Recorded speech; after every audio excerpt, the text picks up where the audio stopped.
This podcast and the following message are brought to you by Smart Pixel.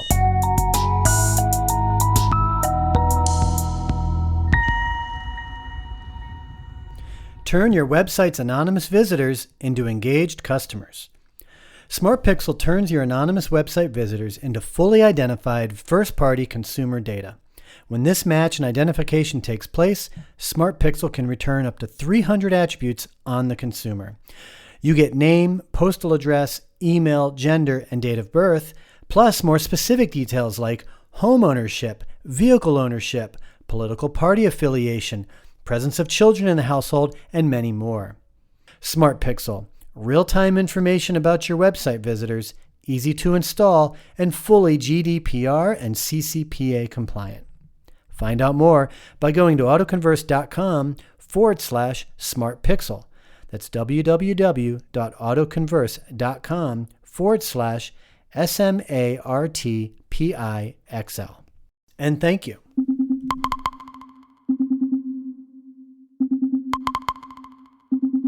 This is Sam Bankman-Fried. People call him SBF. He's the founder of FTX. He also controlled a crypto hedge fund called Alameda Research, but that's all gone now. He wants you to think he's this sweet guy. He even brought in a famous YouTuber who called him the most generous man in the world. Yep, that happened. Truth is, Sam Bankman-Fried is a liar and a crook. His personal crypto, FTX token, was basically a Ponzi scheme hidden below layers of Moonbro jargon. He even went on Bloomberg's podcast and bragged about it. Yep, that happened. He used his Ponzi token as collateral to borrow billions of real dollars that he couldn't pay back. He then used those real dollars to build an empire out of dying companies like Voyager and BlockFi. This led Jim Cramer to call him the new JP Morgan. That's weird. It's not like Jim Cramer to promote a billionaire con artist. SBF sold people cryptos like Bitcoin, or so they thought. What they really bought from SBF was an IOU. But as long as everyone didn't cash in their IOU at the same time, the scheme worked. Until it didn't. This other a-hole who hates SBF came along and engineered a bank run with some passive-aggressive tweets. It worked. SBF didn't have enough money to repay everyone at once, and now his customers have lost everything. He'll be happy to know that this is exactly how every bank in the world operates.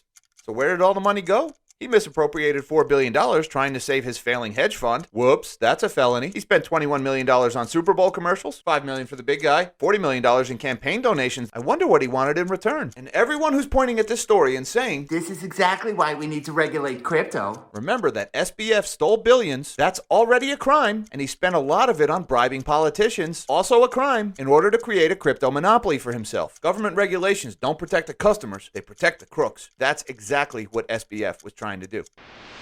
That was YouTuber Nobody Special Finance explaining the recent collapse of FTX, the world's second largest cryptocurrency exchange, spearheaded by Sam Bankman-Fried. If you are not a crypto enthusiast or in the finance sector, you might better know FTX as the arena where the NBA team, the Miami Heat, play their home games. The building had been called FTX Arena since June of 2021, and a 19-year, $135 million sponsorship agreement between FTX and the county was just getting started. But now Miami-Dade County and the Miami Heat have released the following statement. The reports about FTX and its affiliates are extremely disappointing. Miami-Dade County and the Miami Heat are immediately taking action to terminate our business relationships with FTX, and we will be working together to find a new naming rights partner for the arena. The exchange's meltdown took the net worth of founder Sam Bankman-Fried, who positioned himself as the public face of crypto, from $16 billion to zero. He resigned as CEO, but is still being investigated for possible crimes or securities law violations. This is one of several major developing stories we plan to cover today, and it certainly is the most epic. On an entirely different note, can electric buses act as batteries on wheels? From AutoConverse Media, this is AutoConverse. Hey, we got a good show lined up for you today. Oh, well, I'm a Game of Thrones nut, so that's my jam. The robots are listening. All right, hey, welcome to this episode of the AutoConverse podcast, where we explore people, ideas, and technologies that influence how we are connected and the way we get around. I am Ryan Girardi. Great, as always, to be here with you. As I was saying, the sudden collapse of FTX is not the only developing story we are covering today, but it certainly is the most epic. You might recall Kanye West being canceled by brands such as Adidas a couple of weeks ago for making anti-Semitic remarks. That was overshadowed last week by Elon Musk's takeover of Twitter. And now Meta, as expected, has laid off 11,000 staffers, with the company dragged down in large part by CEO Mark Zuckerberg's commitment to building a metaverse that possibly nobody cares about. This story cracks me up because what's ironic is he thinks he needs to build a metaverse or the metaverse and even change the company name to Meta when, in fact, we are already in a metaverse. This digital, ethereal world that we live in is the metaverse. Really, we're like cyborgs plugged into this metaverse. Now, that is not your only option in life. You can pick and choose how you're connected to this metaverse, but the metaverse exists, it's live and well, and the idea of Mark Zuckerberg thinking he has to recreate it to be animated avatars and some sort of virtual reality really shows his inability to relate to the real world. Zuckerberg, in many ways, got super lucky and is way over his head right now. Now, Elon Musk's second week in charge of Twitter was chaotic, including the frenzied launch of his pay-for-blue check plan, which had to be paused after accounts impersonating big brands revealed its flaws. He even said the company could go bankrupt. This hasn't inspired confidence in how he's leading his other major ventures. Tesla stock, for instance, which was already having a rough year, has fallen 6% in just this week. So these tech geniuses are not looking too genius right now. Of course, Zuck and Musk could both still turn things around, but this week's giant missteps suggest that maybe the stories we tell ourselves about the biggest personalities in big tech are not all that true. And maybe a decade of low interest rates has helped them out more than we all realize. Or, as Mike Novogratz, a crypto investor who expects to lose $77 million in the FTX debacle, put it this way. This is a tale as old as time. Some young charismatic guy in Bermuda shorts with floppy hair charmed the 20 best investors and regulators in the world. If you want to dig a little deeper into the FTX collapse, there is a great article. I'll put a link to the show notes by Jordan Schachtel on his publication called The Dossier. It's called The True Believer, How Sam Bankman-Fried's Worldview Facilitated the Creation and Destruction of a Crypto Ponzi Empire. Jordan, the author, explains how SBF, against that Sam Bankman-Fried, has dedicated his life to the philosophy of effective altruism. He spent his entire adult life surrounding himself with his ideological comrades, and only his ideological comrades. And SBF's friends believe in effective altruism. His lovers believe in effective altruism. His business partners believe in effective altruism. So that's a pretty insightful read, and I'll put a link to it in the show notes. When it comes to Twitter and Elon Musk, well, all bets are off at this point. If I had to hedge my bets, I say he reins Twitter in, reinvents it quickly, and puts it on a stable course towards profitability, and clearly will stop serving as a platform for corrupt media and harmful ideologies. However, that is a deep rabbit hole we don't really want to get into, so how about some headlines?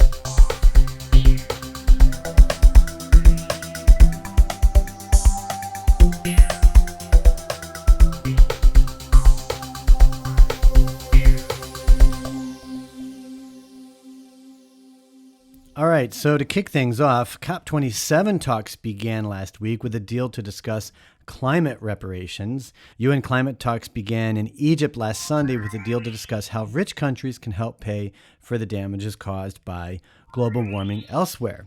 And the breakthrough, as reported in advance by Bloomberg, will allow diplomats to officially debate so-called loss and damage for the first time during the two-week conference in Egypt's Sharm el-Sheikh resort. So basically, developing countries have been demanding a discussion on climate reparations since Conference of Parties, or COP, meetings started in the early 90s. But industrialized nations that have prospered for these centuries at the expense of the planet reportedly blocked off efforts to add it to the agenda, fearing it would open up demands for billions of dollars in compensation for poorer countries, which is precisely what is happening. Yesterday, the U.S. proposed its solution, getting companies to cough up the cash instead. The proposal laid out by U.S. climate envoy John Kerry would let businesses pay to offset their own emissions by funding developing nations' transition to clean energy. So why does everyone hate it? Well, it's not only that critics of carbon offsets describe them as mere greenwashing, lets companies keep polluting, but also that it looks like the rest of the world, like the US, is trying to avoid paying its fair share. And this is as European countries have offered to pitch in with direct aid.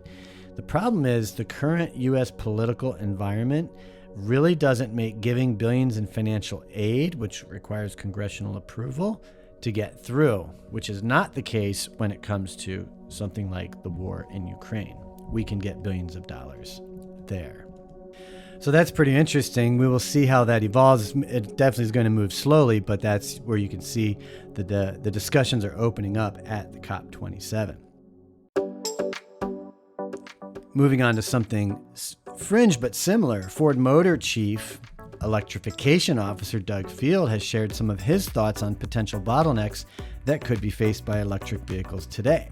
According to Field, some of these constraints are inadequate charging networks and the limited availability of battery raw materials. This is an example of rich nations like Europe and the US that operate in underdeveloped countries for things like mining raw materials for batteries and electronics. And so that's why these nations want to have a discussion, whereas they feel they deserve reparations. Field shared his comments at an EV conference in London. He says infrastructure is the biggest thing that really has to be nailed for widespread adoption. A lot of coordination is going to be required to get the right levels of compatibility, capability, reliability in that charging network so people just don't have to worry about it. It's like, we have gas stations everywhere. We need charging networks everywhere. And we need the technology to improve so you can charge more quickly. So what he's saying is that the manufacture of electric vehicles could potentially be outpacing the infrastructure development necessary to support that. Now, one company who's innovating the vehicle space away from electric vehicles is Hyundai, who now ranks first in global hydrogen car sales so far this year. According to reports, Hyundai sold 14,400 hydrogen fuel cell electric vehicles worldwide so far in the 9-month period, which is up 10.1% from last year.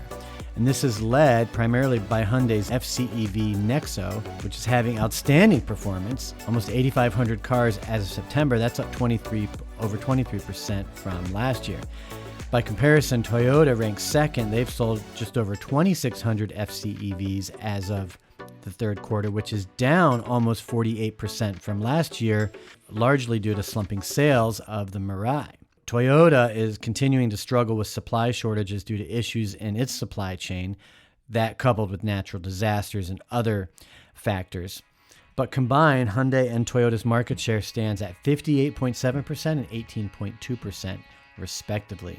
So widening the gap between the world's first and second largest hydrogen automakers by 40 percentage points. I think it's great to see that you have a company, in this case Hyundai, actually leading and outpacing the introduction of hydrogen fuel cell vehicles into the market over Toyota, who is getting a lot of, let's say, pushback for its position on electric vehicles. In EV news, BMW plans to invest $1.7 billion in the U.S. to produce electric vehicles in South Carolina. The investment will include $1 billion of production of EVs at BMW's South Carolina plant and $700 million for a new battery assembly facility in the state as well. BMW also announced a deal to purchase battery cells from Japan-based Envision AESC, which will build a new battery cell factory in South Carolina.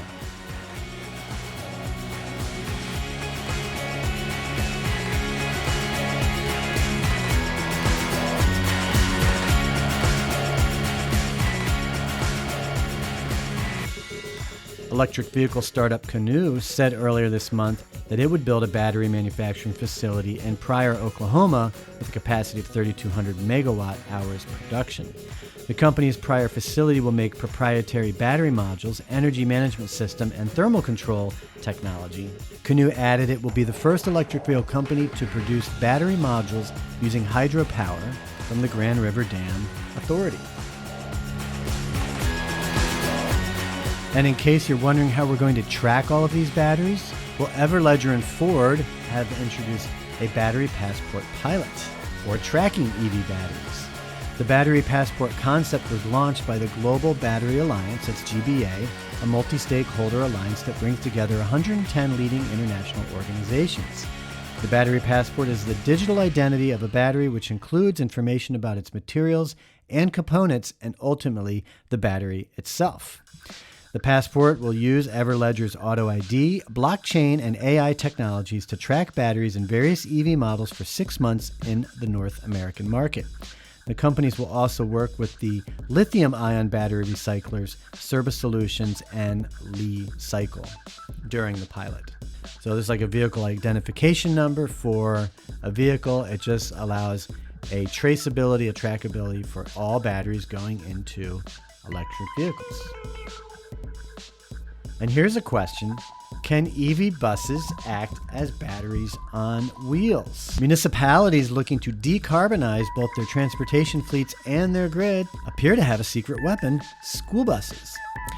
EV buses can help municipalities reduce emissions from transportation, which is the biggest source of CO2 emissions in the U.S.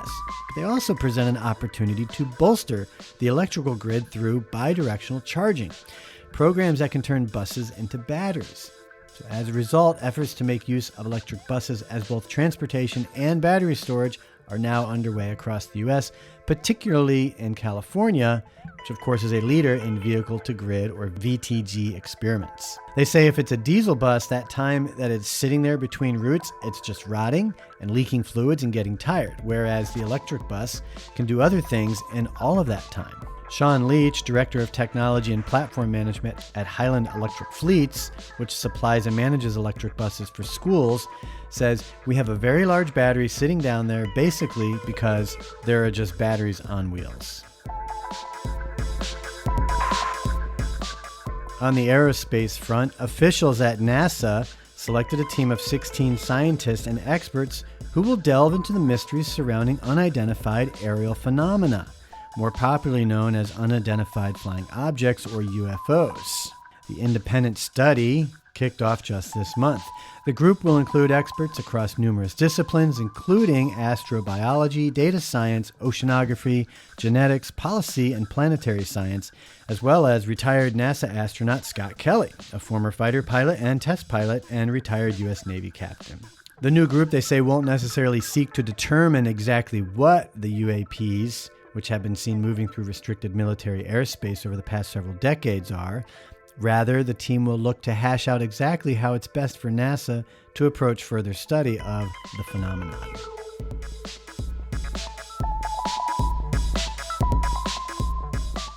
And now for something a little new we've been working on here, our vehicle recalls. We're not here to cover all vehicle recalls, but definitely some of the more significant safety ones and recalls that affect some of the emerging technologies within vehicles as well. Starting off, we have owners of older Dodge and Chrysler vehicles were told earlier this month to stop driving after recent airbag deaths. Again, we're not going to get into these in detail. We're going to give you the headlines, and you'll want to go look into these if you think they might affect you. Over 24,000 Tesla Model 3s were recalled in the U.S. over a seatbelt issue. Volkswagen and Audi recalled around 230,000 vehicles over tire pressure monitoring systems.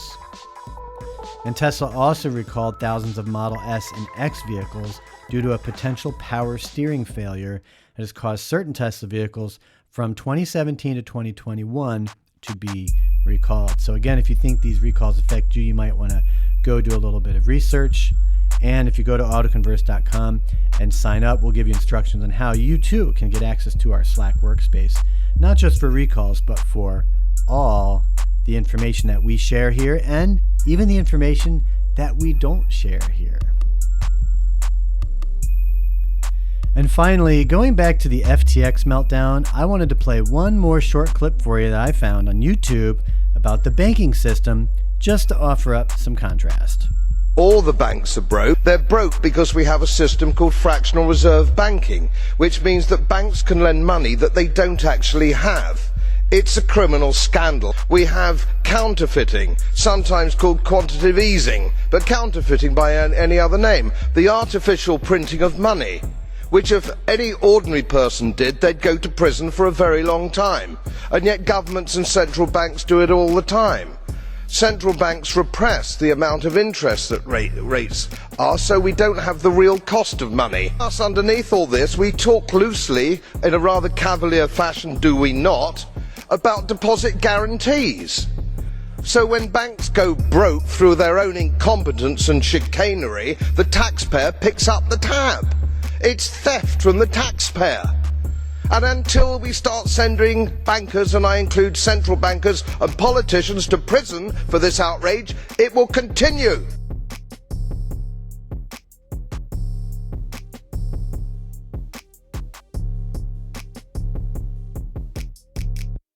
Coming up, The average consumer doesn't buy a car but once maybe every 3 to 5 years. So, shopping for a car today is completely different for most folks than the last time they went to buy.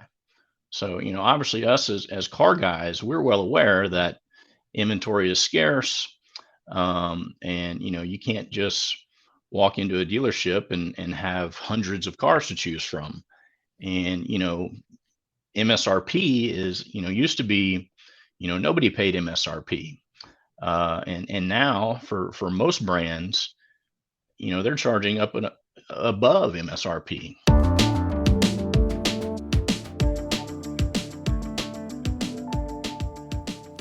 Hey folks, before we continue, I'd like to take a moment to thank one of our sponsors, Apricot Solar. As a listener of this podcast, you hear me talking about rising demand for electricity.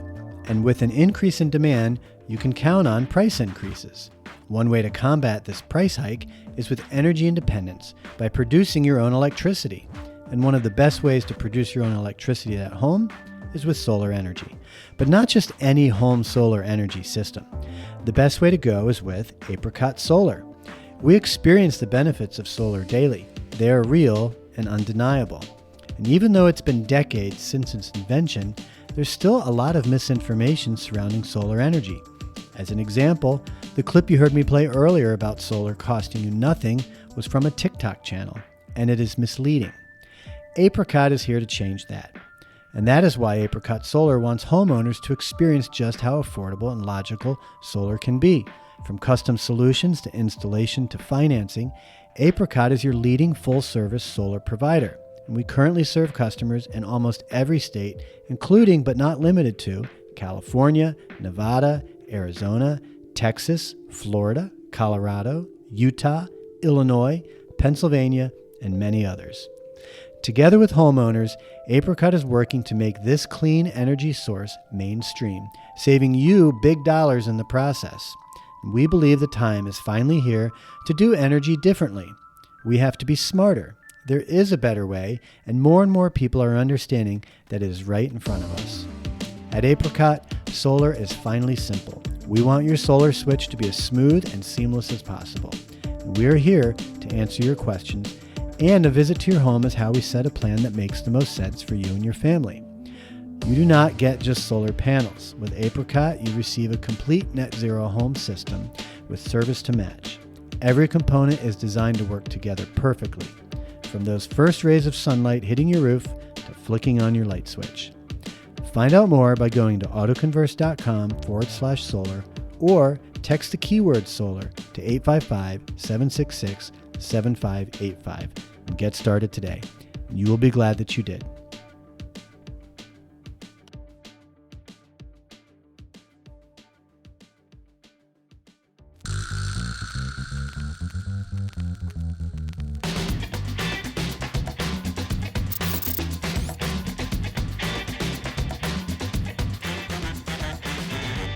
This is actually an exercise that originally was created to support folks who are in the middle of an anxiety attack or a panic attack. Okay. To really ground them, because those moments can be kind of intense. And then people realize, hey, you don't only need to do this when you're in the middle of an anxiety attack. You can do this to prevent one, because preventative care is the best kind of care. So let's just say you're on a Zoom call all day, and then you get off and you're on Facebook or you're on YouTube or you're on social media scrolling and watching something. That's not really you taking a break. And most of us have experienced that before. Now, the reason why it's not considered taking a break is it's because you're using the same senses you just were. And so you'll notice in these moments, the best advisors are always, go take a walk, go eat something, go and, close your eyes and listen to music. And essentially what people are saying is go use some of your other senses.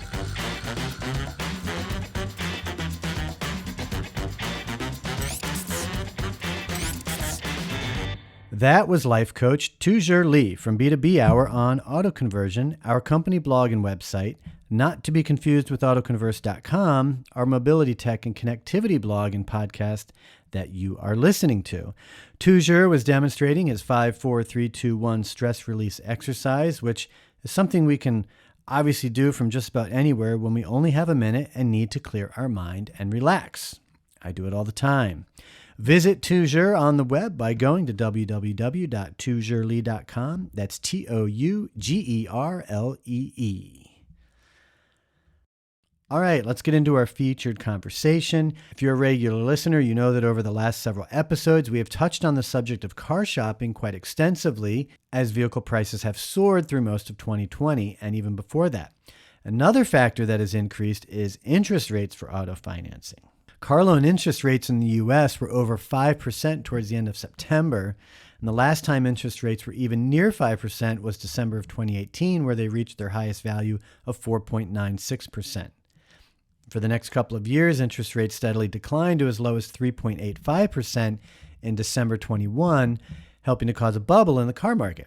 But since December, rates have been on the rise and are now over 5%.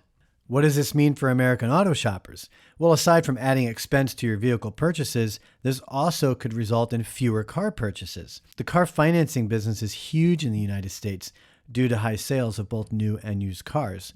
Across the country, over 60 million cars are bought and sold every year, and most of which are financed. Although the sales of cars peaked in the late 1980s and overall have dropped since, 2020 saw the lowest number of cars sold since the 1950s. Not necessarily due to rising rates, but certainly a factor. New vehicle sales are expected to continue worsening for the rest of the year, due mostly to supply constraints that eroded initial hopes of the market improving during the second half of 2022. Cox Automotive lowered its forecast 2 months ago, with the seasonal adjusted annualized rate projected to finish the year at 14.4 million vehicles. By comparison, prior to the pandemic, the U.S. was selling more than 18 million new cars each year, so that is more than a 20% drop. Part of the auto financing process, particularly with new cars, is the value of your current vehicle, which can go towards the purchase of your new vehicle. Now, many dealership websites and third-party automotive sites do offer what is referred to as an instant cash offer.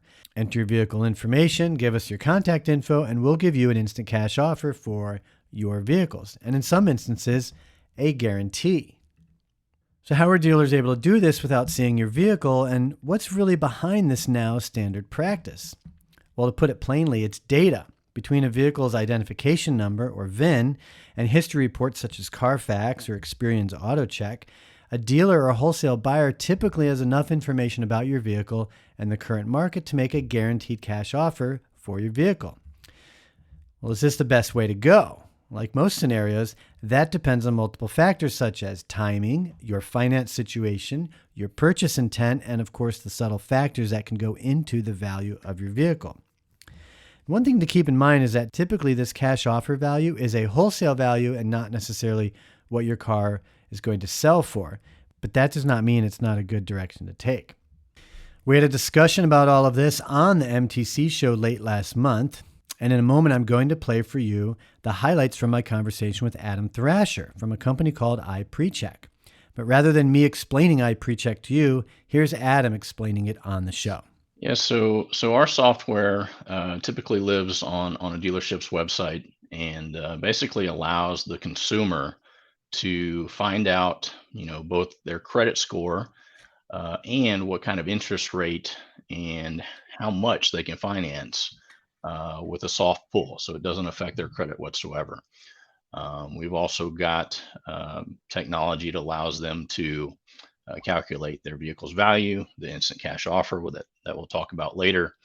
Software also integrates with the dealership's DMS. So if you go into the service drive, they're able to tell you, okay, what's your car worth? And if you wanted to get into a newer vehicle, again, here's the kind of interest rate that you can qualify for, and the amount that you can borrow. Hey folks, this segment of the podcast is brought to you by Ask Auto. You can learn more about Ask Auto and support this podcast by activating your free Shopper Shield with Ask Auto today by going to AutoConverse.com/Ask Auto. That's ASKOTTO. Hey Dad, are you still looking for a car? Did you know that when you click on car ads, dealers pay for every click? But shouldn't you get paid? After all, you're the one clicking. That's why I use Ask Auto. With Ask Auto, you build rewards as you shop. Plus, Ask Auto recommends exclusive offers based on your needs. You can ask questions on cars you like and still protect your personal information. You can even set your price. Who knew car shopping could be so easy and rewarding? Ask Auto, fast, fun, and rewarding car shopping. And I think right now, especially with the way the economy is and how much everything has increased in price, Fed's been raising the rates. There's a lot of brands out there that, they've got adjusted market value of, $1,500 to 20, 30, 40, $100,000 in some case on some particular cars. So, from a consumer standpoint, it makes a lot of sense to, one, kind of know where you are in the scheme of things as far as your credit. But, if you don't, having that technology and going to a dealership's website that, that has a technology like what ours does is helpful, because you can find out, know before you go, what kind of rate you can expect.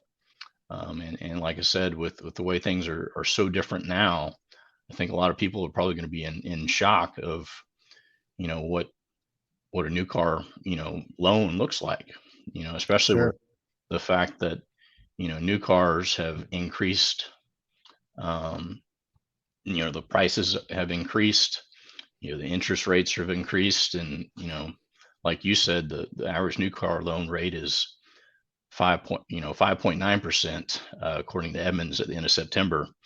And, the new car average payment, according to Cox, is $738. So it's, and used rates are even higher, almost 10% is what the used car rate is now.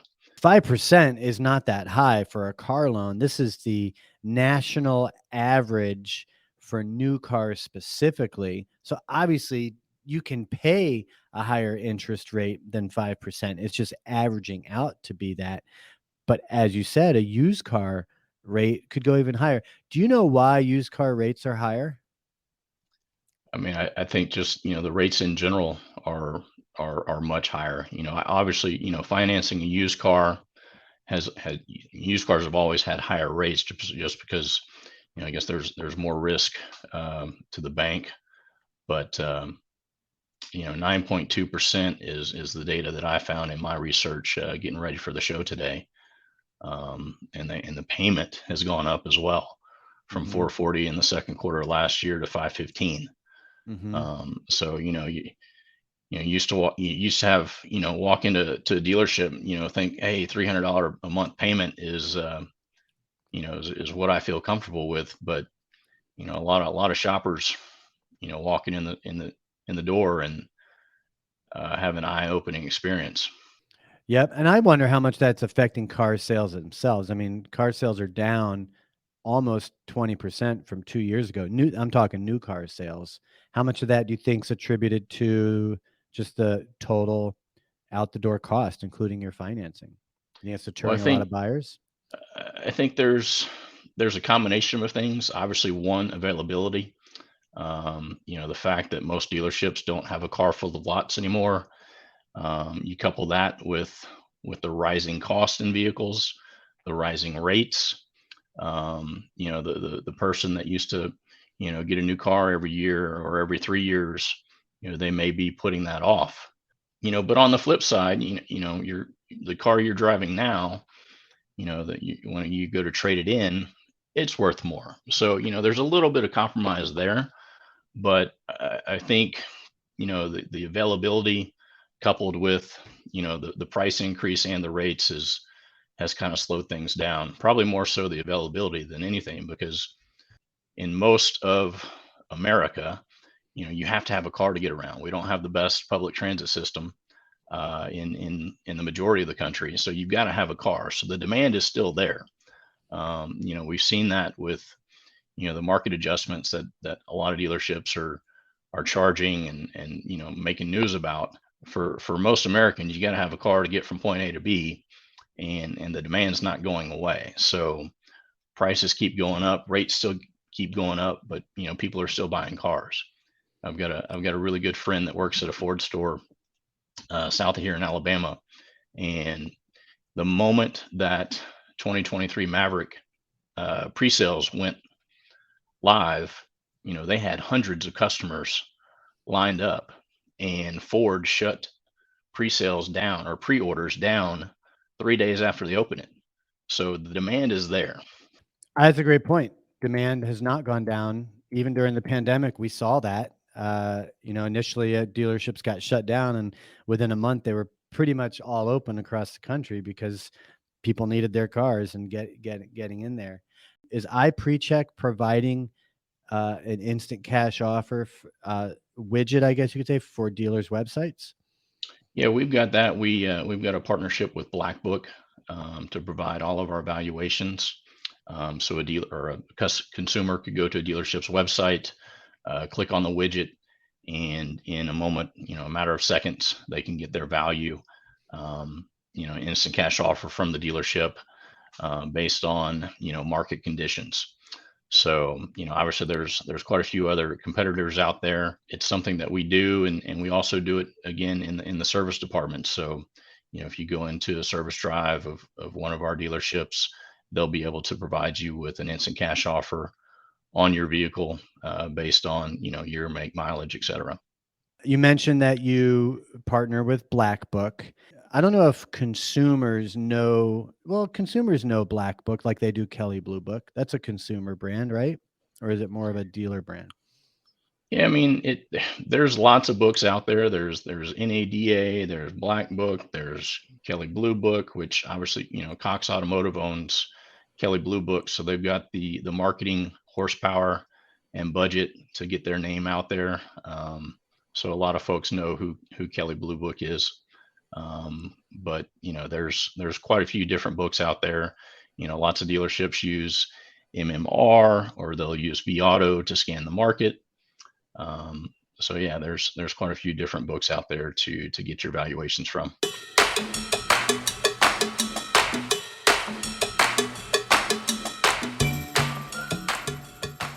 All right, that is a wrap. Thanks again for tuning in. Be sure to text the keyword AutoConverse to 855-766-7585.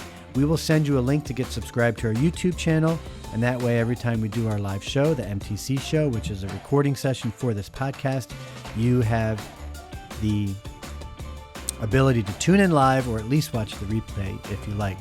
This podcast is an entirely different experience from the live show itself.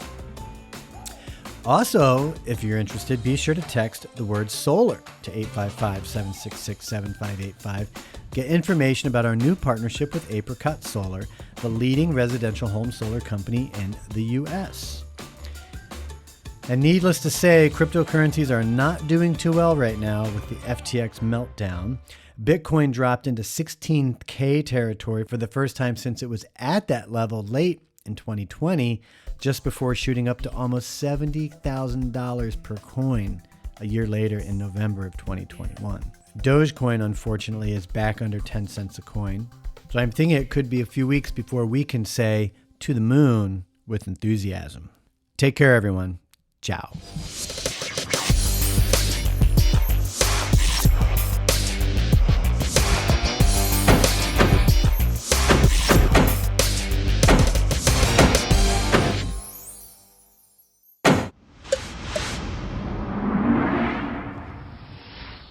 This is AutoConverse Media.